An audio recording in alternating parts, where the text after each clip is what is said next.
Assalamualaikum warahmatullahi wabarakatuh. Shalom, salam kebajikan.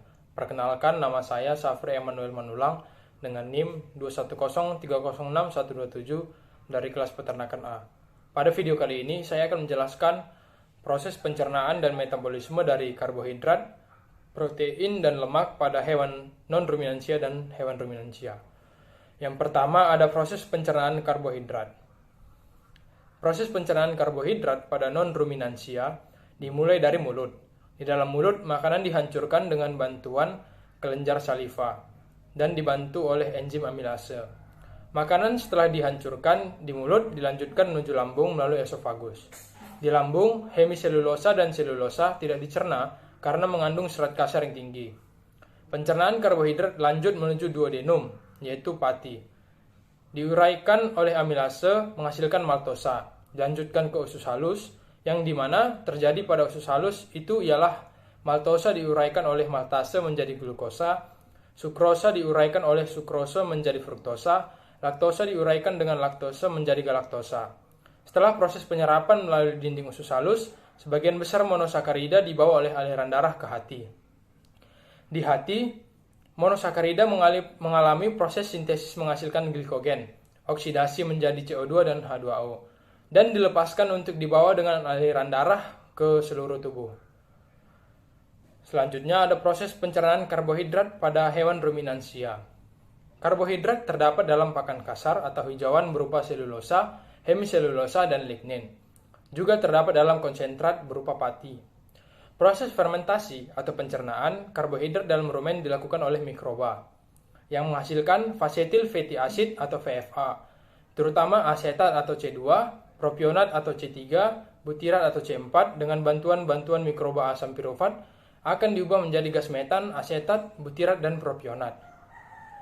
Yang kedua, proses metabolisme karbohidrat pada hati. Dalam proses metabolisme karbohidrat, hati berfungsi untuk menyimpan glikogen mengubah galaktosa dan fruktosa menjadi glukosa dan glukogeogenesis, yaitu membentuk banyak senyawa kimia penting dari hasil perantara metabolisme karbohidrat. Hati berperan penting dalam mempertahankan konsentrasi glukosa darah normal. Misalnya, dalam penyimpanan glikogen yang memungkinkan hati mengambil kelebihan glukosa dari darah, menyimpannya, dan kemudian mengembalikannya kembali ke darah bila konsentrasi glukosa darah mulai menurun, terlalu rendah. Yang ketiga, proses pencernaan protein. Pencernaan protein pada non-ruminansia dimulai saat makanan sudah berada di dalam ventriculus. Mula-mula, kontraksi otot proventriculus yang mengadu-adu makanan dan mencampurkan dengan getah pencernaan yang terdiri atas HCl dan pepsinogen. Pepsinogen yang bereaksi dengan HCl berubah menjadi pepsin. HCl dan pepsin akan memecah protein menjadi senyawa yang lebih sederhana seperti polipeptida, proteosa, pepton, dan peptida. Penyerapan protein dimulai ketika makanan masuk ke dalam usus.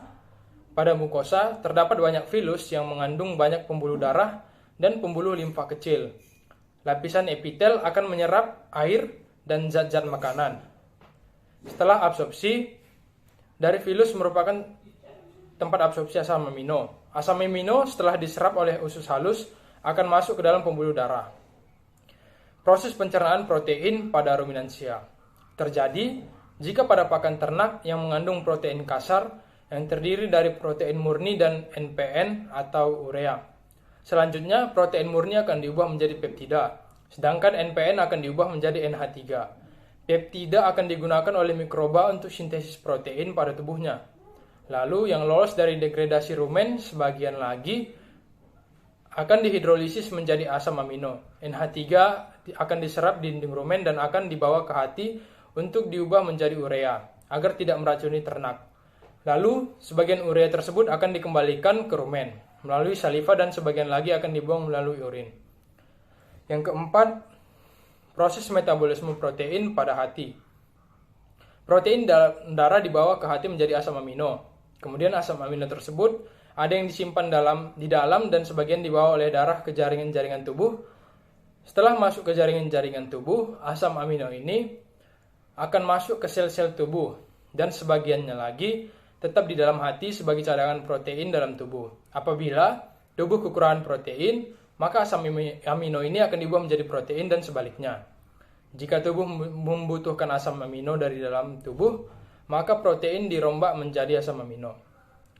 Asam amino juga berfungsi untuk membentuk senyawa nitrogen lain yang berfungsi untuk pembentukan sel-sel tubuh. Senyawa nitrogen ini merupakan bagian utama dari semu protein, enzim, dan proses metabolik yang disertakan pada sintesa dan perpindahan energi. Kelima, proses pencernaan lemak. Proses pencernaan lemak pada non-ruminansia dimulai saat makanan yang sudah dicerna masuk ke dalam duodenum. Maka mukosa duodenum akan menghasilkan hormon enterogastrik yang menghambat sekresi getah pencernaan dan memperlambat proses pengadukan. Lemak yang diemulsikan oleh garam empedu dirombak oleh esterase yang memecah ikatan ester antara asam lemak dengan gliserol. Garam empedu mengemulsikan butir-butir lemak menjadi butir yang lebih kecil, kemudian dipecah oleh enzim lipase pankreatik menjadi digliserida, monogliserida, asam-asam lemak bebas, dan gliserol. Proses pencernaan lemak pada ruminansia akan mengalami dua proses, yaitu yang pertama, lipolisis, di mana lemak akan dihidrolisis oleh bakteri yang ada di rumen, menghasilkan gliserol dan asam lemak serta galaktosa, yang akan diubah menjadi VFA, khususnya propionat. Kedua, biohidrogenasi. Pada tahap ini, asam lemak yang tidak jenuh yang terdiri dari oleat, linolenat akan mengalami penjenuhan atau hidrogenasi dengan penambahan H+. Setelah itu, terbentuk hasil akhir yaitu asam stearat. Yang keenam, proses metabolisme lemak pada hati. Proses yang pertama adalah hidrolisis atau lipolisis.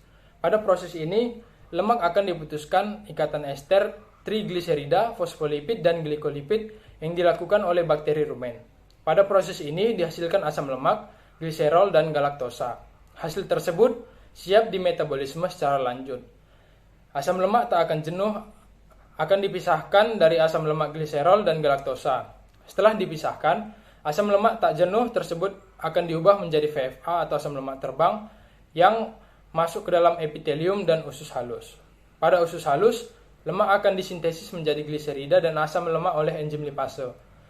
Asam lemak C14 membentuk triasil gliserol dalam epitel usus. Triasil gliserol, fosfolipid, dan kolesterol membentuk kilomikron dan masuk ke peredaran darah untuk diedarkan ke seluruh tubuh.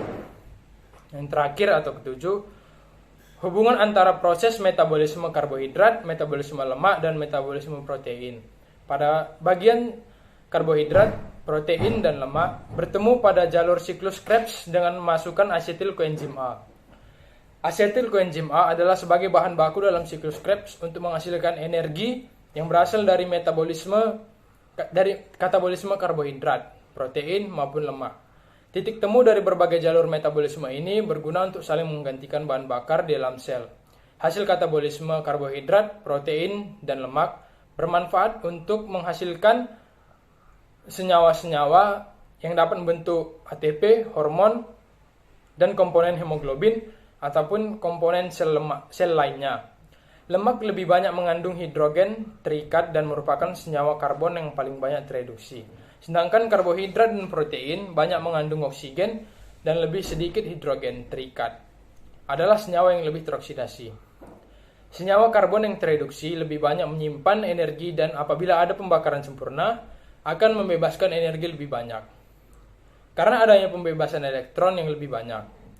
Jumlah elektron yang dibebaskan menunjukkan jumlah energi yang dihasilkan. Demikianlah video penjelasan saya. Apabila ada salah kata, saya mohon maaf. Terima kasih.